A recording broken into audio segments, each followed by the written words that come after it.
Bonjour à tous. Je vous remercie de participer à notre cinquième webinaire que nous avons mis en place depuis juin 2023. Donc, le thème de ce jour, c'est les mentions obligatoires sur vos factures. Donc, 15 minutes pour éviter toutes les sanctions.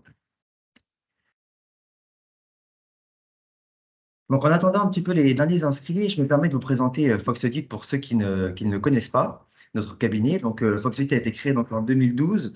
Nous pouvons vous assister sur pas mal de missions, que ce soit en audit, en commissariat aux comptes, en expertise comptable, en transaction services. On peut également vous assister en social. Nous sommes implantés dans 3 régions différentes. Nous avons 3 bureaux, un à Paris, un à Nantes et également un sur Nice. Nous sommes présents sur les différents réseaux sociaux. Donc, je vous ai affiché à l'écran les différents QR codes. Donc, nous sommes présents sur LinkedIn, Facebook, Instagram, Twitter et TikTok. Donc, je vous invite à nous suivre sur ces différents réseaux sociaux. Nous essayons d'être très actifs afin de vous tenir informés de l'actualité, que ce soit en fiscalité, en droit du travail, sur plein d'autres domaines et également en crypto, que nous essayons de développer énormément ces derniers mois.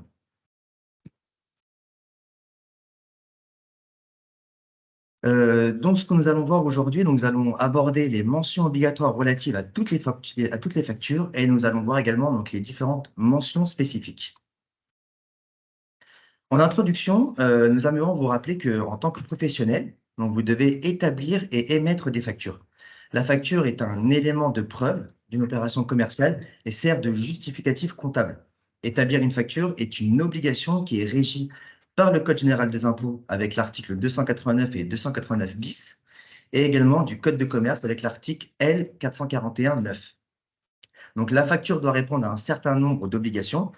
Mais quelles sont les différentes mentions obligatoires et quelles sont les sanctions qui sont prévues en cas d'anomalie? Concernant justement les sanctions, si une mention obligatoire est erronée ou n'est pas présente sur la facture, celle-ci sera dite non conforme et ce défaut de facturation peut faire l'objet de sanctions. Il y a 2 types de sanctions, une sanction pénale et une sanction fiscale. La sanction pénale, ça peut être une amende de 75 000 € pour une personne physique et également une amende de 375 000 € pour une personne morale. En termes de sanctions fiscales, c'est une amende de 15 € par mention manquante ou inexacte.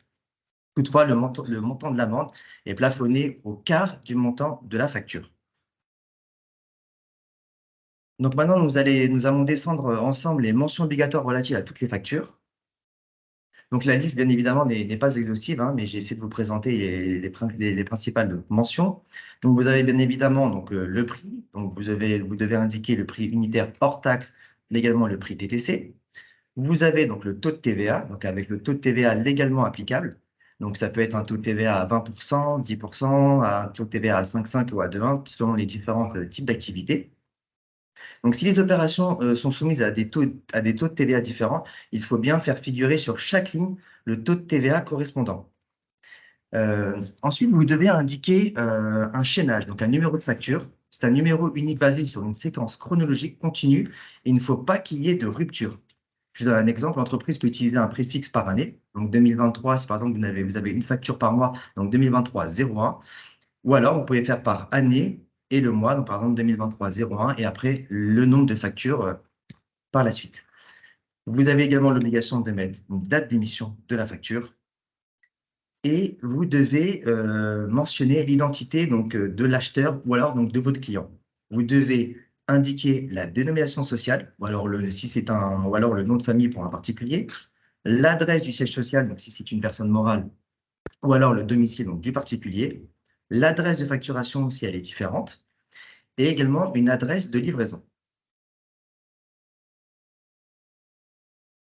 Vous devez également indiquer l'identité du vendeur ou du prestataire de service, donc vous. Vous devez mentionner votre dénomination sociale, d'accord? Ou alors votre nom et prénom si vous êtes entrepreneur individuel, l'adresse du siège social et l'adresse de facturation si elle est différente, votre numéro de sirène ou de sirette. Je rappelle que le numéro de sirette, c'est les 9 premiers chiffres et le numéro de sirette, vous avez 5 chiffres supplémentaires.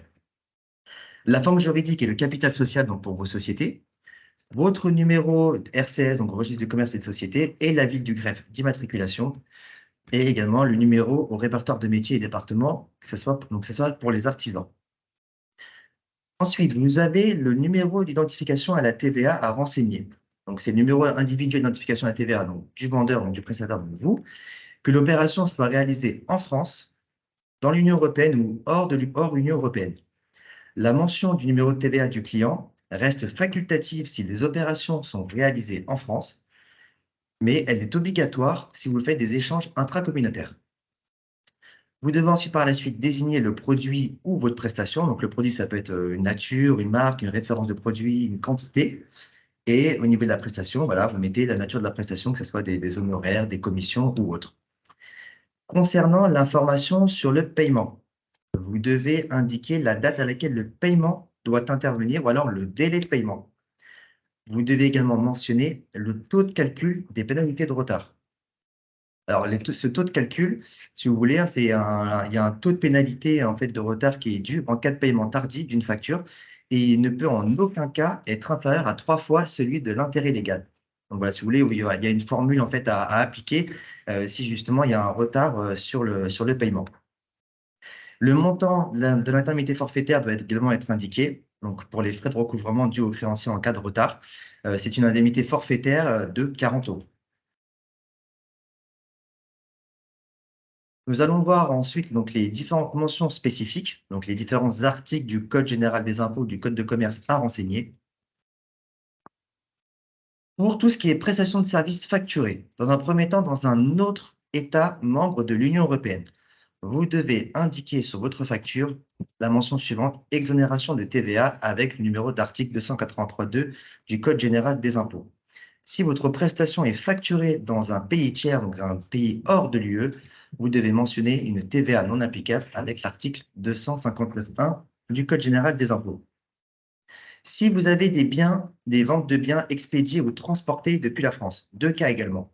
Une livraison intracommunautaire, donc une livraison qui va vers un autre État de l'Union européenne, vous devez indiquer une exonération de TVA avec un article 262 ter du Code général des impôts. Si c'est une exportation vers des pays tiers, également une exonération de TVA avec un article 262i du Code général des impôts. Si vous bénéficiez de la franchise en base de TVA, très important, vous devez bien évidemment indiquer un montant hors taxe, donc vous facturez hors taxe, et vous devez mentionner la mention TVA non applicable avec l'article 293b du Code général des impôts. Ensuite, les deux derniers cas pour les mentions spécifiques. Donc, si vous n'avez toujours pas reçu le numéro de SIRET, vous devez en fait indiquer une mention SIRET en cours d'attribution. Et la dernière, c'est une donc, société. Si votre société est en cours de liquidation, vous devez mentionner société en cours de liquidation sur votre facture. Pour conclure, nous aimerions vous rappeler donc, deux points. Le premier point, donc, c'est de conserver vos pièces comptables pendant 10 ans, que ce soit donc, en fait, format papier ou un format donc, électronique. Et un petit rappel concernant donc, la facturation électronique. Donc, de 2024 à 2026, la facturation électronique va se généraliser progressivement dans les échanges entre les entreprises assujetties à la TVA. Donc, il va y avoir un déploiement progressif qui sera fait en tenant compte, bien évidemment, de la taille des entreprises afin de permettre à chacun de s'approprier ces nouvelles obligations dans les meilleures conditions. Je vous ai mis donc le calendrier juste en dessous. Donc, vous avez donc un calendrier donc, pour les grandes entreprises. Donc, ça va débuter à partir du 1er juillet 2024. Donc, les grandes entreprises, si vous voulez, je vous ai mis également à droite un petit tableau pour pouvoir vous indiquer un peu les seuils pour savoir dans quel type d'entreprise vous pouvez vous situer. Donc, les grandes entreprises, ce sont donc les sociétés qui ont un chiffre d'affaires, un bilan et un effectif qui va être supérieur au seuil des ETI. Donc, les ETI, donc c'est 1,5 milliard d'euros de chiffre d'affaires, 2 milliards d'euros de bilan et un effectif inférieur à 5 000 euros. Au 1er janvier 2025, ce calendrier va être appliqué pour les entreprises de taille intermédiaire, donc pour les ETI. Et à partir du 1er janvier 2026, pour toutes les PME et les micro-entreprises. Donc, vous avez également donc, les seuils à droite, donc micro-entreprises et tous ceux qui ont un chiffre d'affaires inférieur à 2 millions d'euros, un total bilan également inférieur à 2 millions d'euros et un effectif inférieur à 10 salariés. Les PME, c'est un chiffre d'affaires inférieur à 50 millions d'euros, un total bilan inférieur à 43 millions d'euros et un effectif inférieur à 250 millions d'euros. Sachez que c'est un peu nouveau. Le projet de loi de finances 2024 prévoit un nouveau calendrier. Donc pour les grandes entreprises et pour les ETI, ça sera appliqué en fait à partir de septembre 2026. Et pour les PME et les micro-entreprises, ce sera à partir de septembre 2027. Voilà, le loi de finances n'a pas encore été votée, mais en tout cas, c'est un projet de loi qui va sûrement être appliqué. Donc le calendrier, voilà, va être un petit peu décalé. Je me permets de vous rappeler que nous avons également animé avec deux de mes associés un webinaire sur la facturation électronique que vous pourrez également donc, retrouver sur nos différents réseaux sociaux. Comme annoncé donc, au début de ce live, donc, Fox est très présent et très investi donc, sur les réseaux sociaux. Je vous les affiche à nouveau, comme ça, au moins, vous pouvez flasher les différents QR codes et nous suivre. N'hésitez pas à liker, commenter, nous suivre ou nous poser toutes les questions que vous voulez. Nous sommes très réactifs pour répondre donc, à vos différentes questions.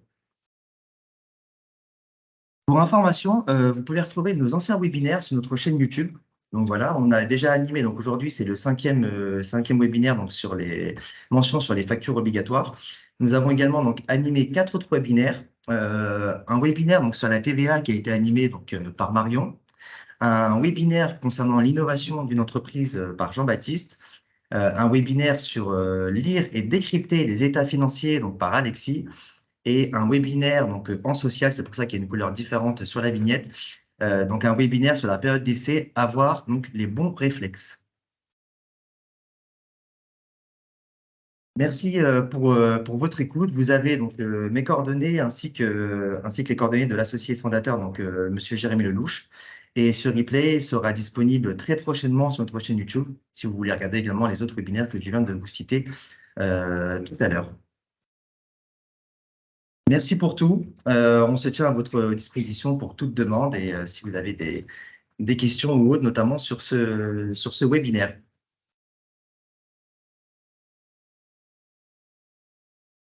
Je vais regarder s'il y a quelques petites questions ou autres.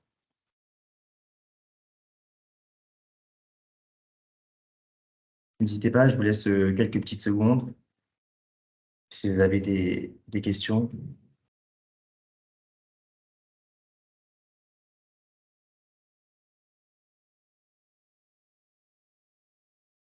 Bon, bah, écoutez, merci à tous. Donc, l'enregistrement sera disponible très prochainement et en espérant vous revoir très prochainement au sein du cabinet. Merci à tous et bonne journée.